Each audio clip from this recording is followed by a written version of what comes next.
Libras, how are we feeling after that Libra full moon that ended Aries season? I kind of want you to reflect on that as we start Taurus season, as we begin this Tarotscope, because there's an energy of reinvention or reestablishing what makes you feel powerful and confident and sexy. Remember that Taurus and Libra are both ruled by Venus, and you even got a card that represents Venus in this spread. And so root chakra was coming up a lot in terms of structure and stability, making you feel safe and secure. Being safe and secure also very linked with Taurus energy. And there's going to be a lot of energy that's moving through Aries this Taurus season, which is important because Aries is the opposite sign to Libra. So I versus us.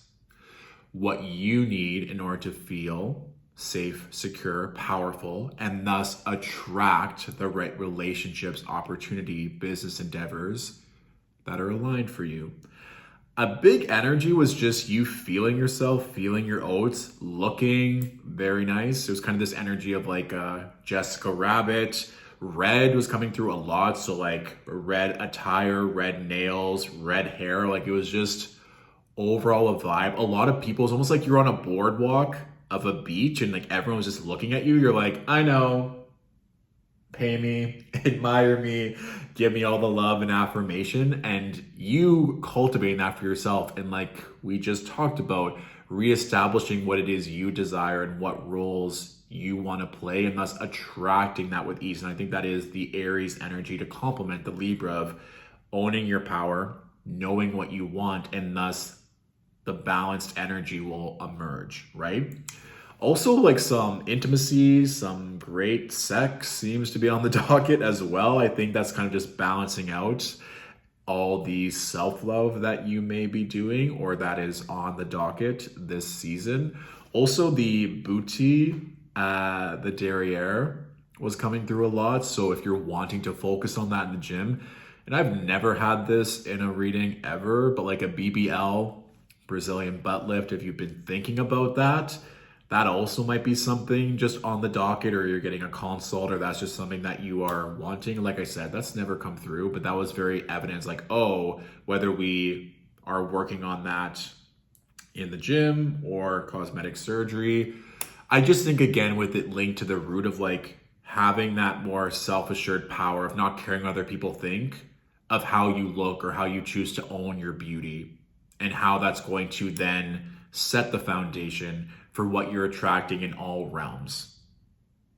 Disclaimer, I'm not saying that you need anything to change or to modify how you look.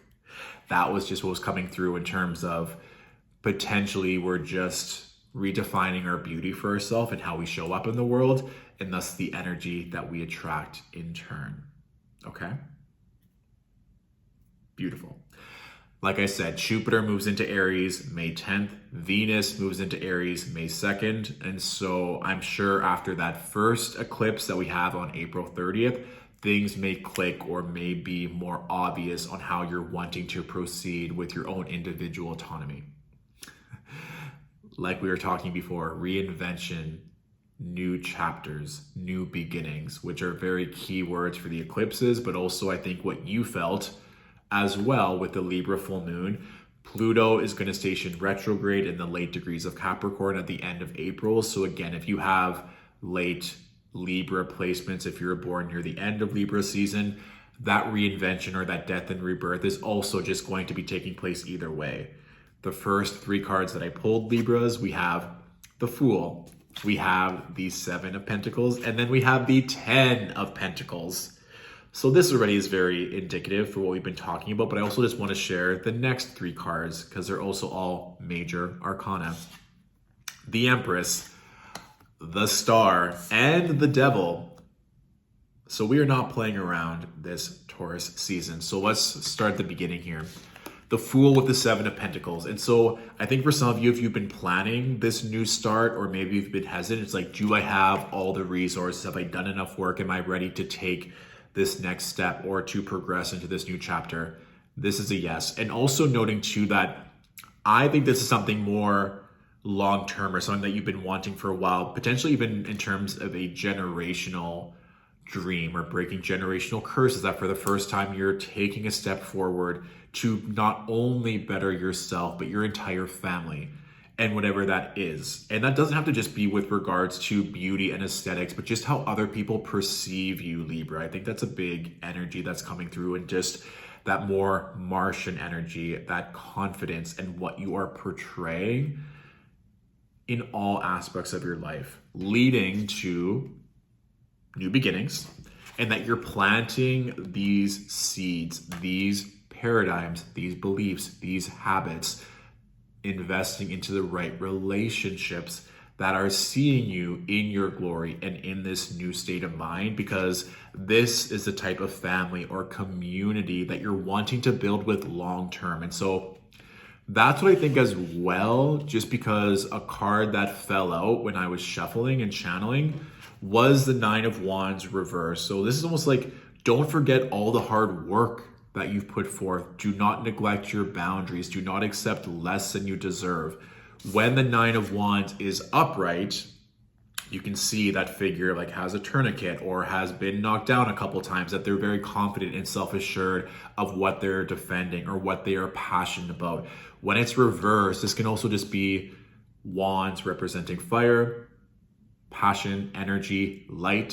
Fire allows us to see things in the darkness of maybe where you need to focus a bit more on the things that bring you joy. And if you've not been making those a priority, and that could just be your health, your fitness, pleasure, finances, certain things, you're like, oh, I have let that go by the wayside, and maybe that's causing the distrust or not allowing me to stand in my fullness because I haven't been giving this proper attention. Or quite simply, what brings fun and excitement and happiness into your life, and not forgetting that that is equally as important as these new chapters, as the expansion. Honor the rest. That also comes in later. And please be aware that these eclipses are going to be intense for everyone. But if you are a Libra that also has prominent fixed energy, Scorpio, Taurus, Leo, or Aquarius, you're going to be feeling it. And it's very likely, if you are a Libra, that there might be some other personal planets in Scorpio, given that's right next to it. So just be very aware of that, where it's like, oh gosh, or maybe some of you are like, I haven't been having fun at all, and I'm now going to pursue an avenue where that's a priority in my relationships, in my work, in all areas, right? Because Venus is your ruling planet. Venus is currently exalted in Pisces, and she'll be moving into Aries at the beginning of May. So I'm sure a lot of you are feeling either frisky or excited or wanting to honor Venus in that way. Speaking of Venus, that Empress energy, the Venus symbol present, that we are birthing something new, either a new paradigm, a new belief, a new version of yourself, right? Like the Fool and the Empress, it's very clear that there is a new start, a new offer, a new opportunity, both in how you view yourself and what's going to be offered. Remember, it's like going to be the balance of this Aries and Libra energy back and forth all season. And as we move through eclipses, it's just going to be that much more obvious what you have time for and what you do not. And the Empress next to the star. This can also be for those of you who are wanting to bear children, or that this is going to be an opportune time, especially with that 10 of Pentacles. For me, it always links in family, generations. And so how do we often expand that generational timeline? It's through birthing the next generation. And that may not mean that you are carrying the child, but that children are just a theme that is coming through for you, potentially even honoring your inner child. But there definitely seems to be putting forth a dream in some way, shape, or form, whether it's yourself, children, career, an opportunity. This seems really nice. And especially next to the Devil, for me, this is not holding yourself back, not chaining yourself to what seems humanly possible. The Devil, for me, isn't a bad card. It's also not allowing other people to dictate what we can and cannot do. So sometimes that controlling energy, also very Plutonian, in the sense that if you're controlling your own expansion through outdated beliefs and ideas, that has got to go. It also represents Capricorn. So this can also just be quite simply that a Capricorn is helping you, allowing all these dreams coming true. Even remembering, this is also quite aligned where you were during Venus's retrograde in Capricorn between mid-December and end of January, and even throughout February when Venus was recovering from her post-retrograde shadows, what was coming through. And potentially you've already made such a quick 180 that you're like, I've learned the lessons, or maybe I need to be reminded of the lessons that came through during that Venus retrograde, because everything that I've wanted is coming to the surface, everything. And I can feel that birthing process, the expansion, contraction of what is coming through. And I don't need any of these fears or doubts or other people's limiting beliefs holding me down. So that is, again, balancing the Aries and the Libra. How you show up in your own power is going to bring the right offers, the right people, the right lovers to the party, into your auric field. So do not allow yourself to play small in any aspect. That never works out in anyone's favor by playing small or attracting small things, ever.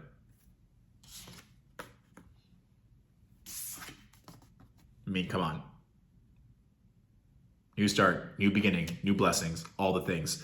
Please do not forget the rest. I feel like this Four of Swords has almost creeped into every reading, or just the notion of rest and recalibrating and rebalancing, especially near the beginning of Taurus season after we're coming down from that Libra full moon. Everyone felt it. All of my personal one-on-one clients were like, I'm exhausted, these old fears are coming up, or I'm really emotional.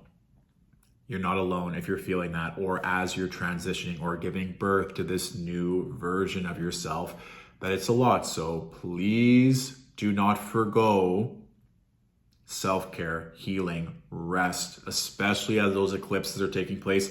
And at the end of April, moving into the beginning of May, so much is shifting for the entire collective. So if you're like, I've already slept so much, or why am I still so tired?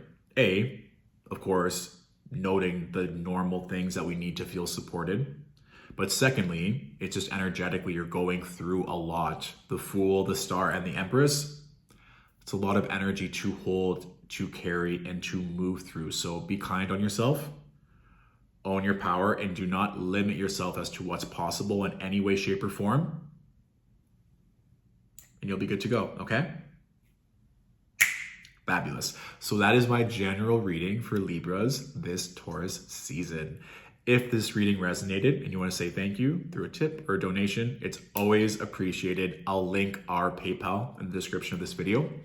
If you wish to go into these themes and energies further with a one-on-one reading, all of our scheduling and bookings can be done through our website for tarot, astrology, coaching, all the good things.